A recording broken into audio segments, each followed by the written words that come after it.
Mas pro John Textor tá tudo bem. Né? Tá tudo tranquilo, a culpa é dos jogadores que não estão executando bem. Né? O trabalho do Paiva é bom.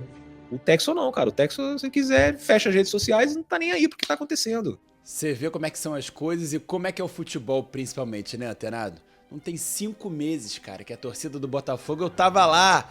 A torcida do Botafogo gritava I love you pro John Textor. I love you, I love you.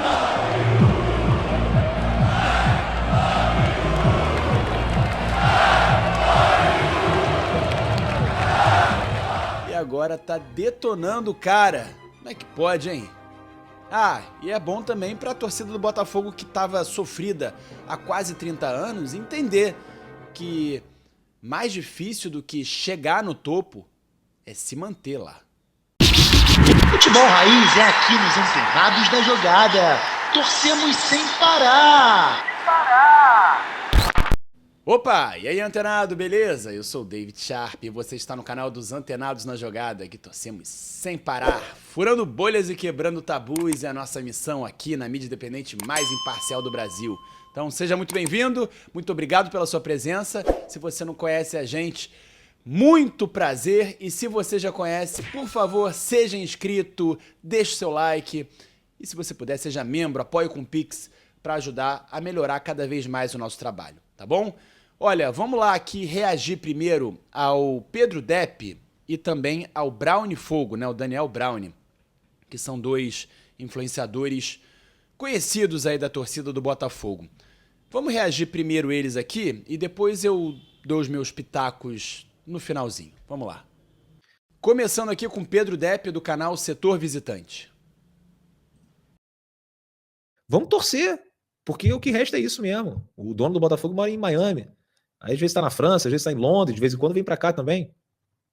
Mas ele não é pressionado como os dirigentes antigos eram, né? Como eram os presidentes que passaram por aqui, porque conviviam ali no dia a dia com o torcedor, moravam na nossa cidade. Enfim, eram pessoas mais fáceis assim de você acessar. O Textor não, cara. O Textor, se quiser, fecha as redes sociais e não tá nem aí pro que tá acontecendo. Que estatística calamitosa isso aí. Isso é uma tragédia, cara. O ano de 2025 do Botafogo é uma tragédia. Uma coisa pavorosa. A gente demorou tanto para conseguir construir uma mentalidade vencedora, uma cultura vencedora, e o Textor conseguiu destruir tudo isso na temporada seguinte. O Textor, que na minha opinião, subestimou o futebol brasileiro, o futebol sul-americano. Achava que já sabia tudo, que já tinha conquistado e que ia ser fácil ganhar as outras temporadas. Mas, meu irmão, aqui não é moleza não, tá? Futebol brasileiro, futebol sul-americano não é moleza. E a gente tá vendo, se você não se preparar adequadamente, é isso que acontece com você. E eu ainda sou impedido de falar do planejamento, né? Foda. Mas eu olho pra isso e é um negócio trágico. Não é possível. Aí você vê o torcedor desmobilizado, o torcedor que não quer mais ir ao Newton Santos, o torcedor que não viaja mais. Ninguém quer gastar uma grana pra ver o time passar vergonha, pô. Ainda mais depois de tudo que a gente viveu no ano passado mágico, que aí o Textor também é o responsável por isso. Quando eu critico o Textor, eu não quero fora Textor. Eu quero que o Textor aprenda com os erros e não repita isso em 2026. 2026 que já está, não vou dizer que está comprometido, mas pode ficar comprometido caso o Botafogo não fique entre os primeiros do Campeonato Brasileiro, porque aí fica fora da Libertadores e fora da Copa do Brasil. Seria outra tragédia, e dessa vez uma tragédia financeira para o Botafogo. É verdade. Vamos ver agora o meu amigo Daniel Brownie do canal Brownie Fogo. O elenco baixo, Elias Manuel que não era pra ter ficado e ficou porque tem que quebrar um galho, sabe? É largado, né? Largado. Assim, é um time enfraquecido, é um trabalho, um deserto de ideias e as substituições são, assim, pavorosas, completamente pavorosas. Mas pro John Textor tá tudo bem, né? Tá tudo tranquilo, a culpa é dos jogadores que não estão executando bem. Né? O trabalho do Paiva é bom, tá ótimo. A situação é muito crítica, rapaziada. A gente tá falando de um Estudiantes e de uma Universidade de Chile que se isolaram ainda mais. Né? E num próximo confronto contra o Carabobo diante, né, do Carabobo na Venezuela, o Botafogo pode passar para 4º lugar, se perder pro Carabobo. Porque hoje tá jogando menos bola que o Carabobo, tá? E enfrentou uma equipe que tá jogando uma bola de merda também. Os Estudiantes estão na merda. Mas tá terrível o desempenho dos Estudiantes e a gente conseguiu perder esse jogo, cara. O Estudiantes implorou para não ganhar esse jogo. E a gente conseguiu perder. Né? Tá perigando o atual campeão da Copa Libertadores não ir nem pra Sul-Americana, ficar sem competição internacional. Né? Com esse futebol que a gente tá jogando, cara, não é que a gente não vai ganhar do Fluminense. Né? O Fluminense deve ganhar no fim de semana. Tá? A gente não ganha do capital que a gente vai enfrentar na terceira fase da Copa do Brasil daqui 3 semanas. A gente não ganha o capital do Distrito Federal com o futebol que está sendo apresentado nesse momento pelo Botafogo. É pavoroso, assim, é uma vergonha. E a gente vai ficar citando o Gregory, Marlon, Arthur, Igor Jesus. Gente, é o coletivo, cara. É o coletivo. Os jogadores estão fazendo merda, óbvio, né? Tá irritando, perdem gols. Porra, o John hoje tá sacanagem, né? Mas, sim, cara, desculpa. Tem que ser muito palhaço, né? Pra achar que a coisa tá boa, que tá tudo bem. Nesse ritmo, o Botafogo vai brigar pra não cair. Vai brigar pra não cair. Escuta o que eu tô falando. Nesse ritmo, briga pra não cair. Pois é, Antenado, a questão aqui parece ser simples, na verdade é simples da gente falar, né? Mas de fazer é totalmente diferente. Sobre o Renato Paiva. Pra mim, o Renato Paiva, claro, tem sua parcela de culpa, claro que o time não tá jogando nada, claro que não tá andando. Agora, as ideias dele eu venho falando aqui, eventualmente. As ideias dele são boas. A coletiva dele, as coletivas são boas. Eu estive presente na coletiva dele lá no CT Lonier, no dia 20 de março. Tem mais de um mês isso, pouco mais de um mês. Eu falei isso aqui, os botafoguenses riram, falaram que eu tava de sacanagem, que eu era clubista, não sei o quê. Eu falei aqui, cara. O time, tecnicamente, do Botafogo, os jogadores, os principais jogadores, estavam muito mal tecnicamente, errando domínios, errando passes, errando chutes. O Patrick de Paula foi o melhor. Por que o Patrick de Paula é tão utilizado? Porque ele foi o melhor daquele treino. E foi o único treino que a gente da imprensa viu. O único treino que a gente viu, porque hoje é quase impossível, hoje não existe mais a gente ver treino. Quando a gente vê, no máximo é aquecimento de 10 minutos, 15 minutos. Que não é treino, né? É só aquecimento. E o Patrick de Paula foi o melhor daquele treino. Pô, você vê que a culpa é do Paiva? Claro, é. Mas é muito difícil chegar um técnico que encaixe perfeitamente. O Arthur Jorge tinha um puta de um encaixe animicamente com os jogadores, né? Os jogadores eram amigos dele, gostavam dele, compravam o barulho dele. Isso é muito importante, né? Tem até amigo botafoguense que fala, pô, Renato Gaúcho tava aí. Mas Renato Gaúcho é muito isso. Mas na parte realmente tática e tal, que precisa de um algo a mais, às vezes fica devendo.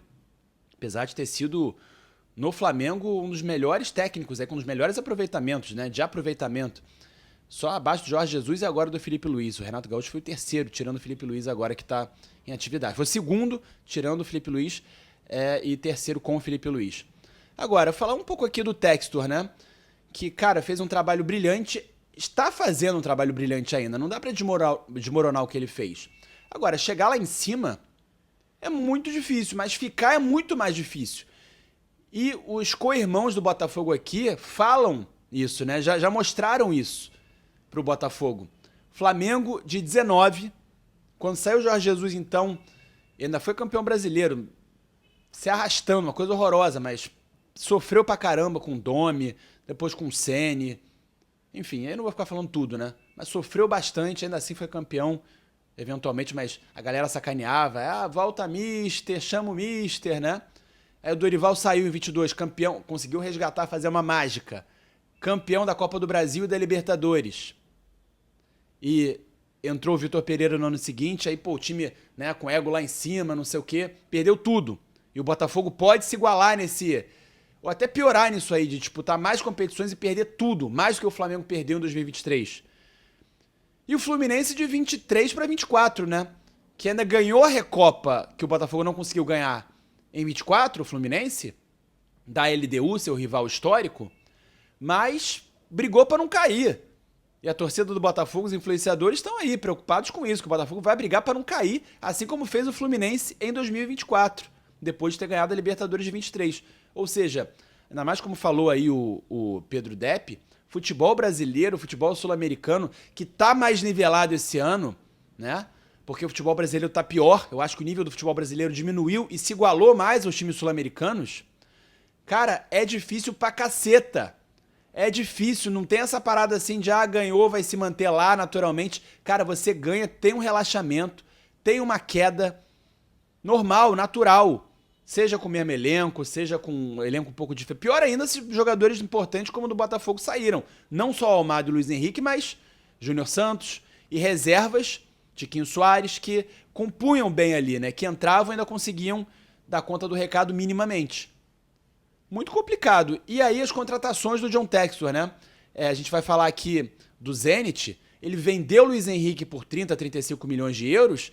Cara, na verdade, isso foi uma pedalada fiscal do Textor. Eu adoro o Textor. Textor, pô, falo com ele e tal. Mas, assim, foi uma pedalada fiscal para salvar o Lyon. Por causa do negócio financeiro lá, né? Foi uma manobra. De fato foi uma composição. Porque ele não fez uma troca simples. Foram transações separadas. Ele vendeu o Luiz Henrique por 30, 35 milhões de euros e comprou... É aquela coisa do Chaves vendendo churros para ele mesmo, né? Comprou o Wendel, que ainda vem aí, que ainda nem estreou, nem chegou, e o Arthur, por pouco menos que isso, 25, 30 milhões de euros. Então foi uma manobra para salvar o Lyon lá do transfer ban, né? Do negócio todo do fair play financeiro.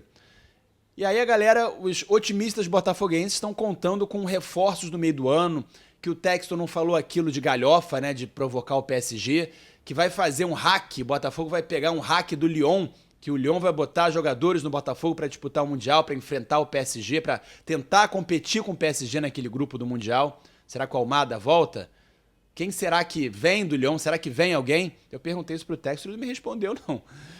Mas quero que você comente aí, a gente vai trocando essa ideia. Tamo junto, Antenada. A fase é difícil se manter.